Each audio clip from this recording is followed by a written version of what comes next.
Most people don't get into business because they want a job. Most people get into business because they don't want a job.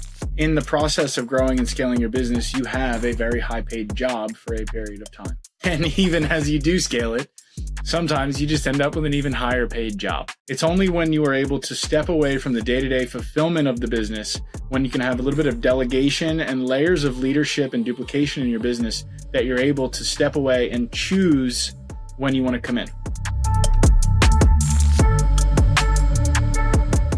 So in the service-based business, scaling to get yourself out of it, I understand is a lot of people's goals, is they want to be able to remove themselves from the day-to-day of the business, because we get into business because we want time freedom and financial freedom for our families, which is a very worthwhile goal, but it's very challenging to do.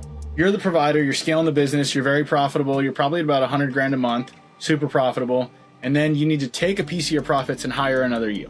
Now you have two yous. And this one's expensive because you wanted to hire talent. And it's really expensive because now you're putting less money in your bank account and you're not sure they're going to deliver the same result for patients. So it's super uncomfortable. And then you need to go from having this person to having another person pretty quickly, because you want to be able to step out of seeing patients and be able to focus on the business rather than working in it. And you need to be able to protect yourself from risk, where if this person leaves for whatever reason, you have another one to be able to see patients. Otherwise, you go back down to seeing all the patients yourself. And that's not that much fun. So usually you can hire another provider around 100 grand a month. And usually you can hire another provider around 150, 200 grand a month. And even if you're overstaffed for a period of time, getting yourself out of the day-to-day function of the business so that you can work on it rather than in it is a good investment of your time, because now you can improve your systems, you can improve your customer satisfaction, you can improve the fulfillment, you can improve the results that your customers are getting. And when you do that, everything grows a lot faster. The more you can train your people in your business, the better your people are. The better your people are, the less they need you.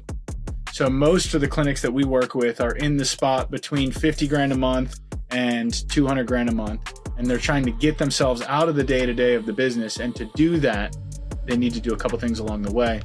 And if they're already at that point and they've already removed themselves from seeing patients from the day-to-day operation of the business, I know that they're just looking to make it more profitable.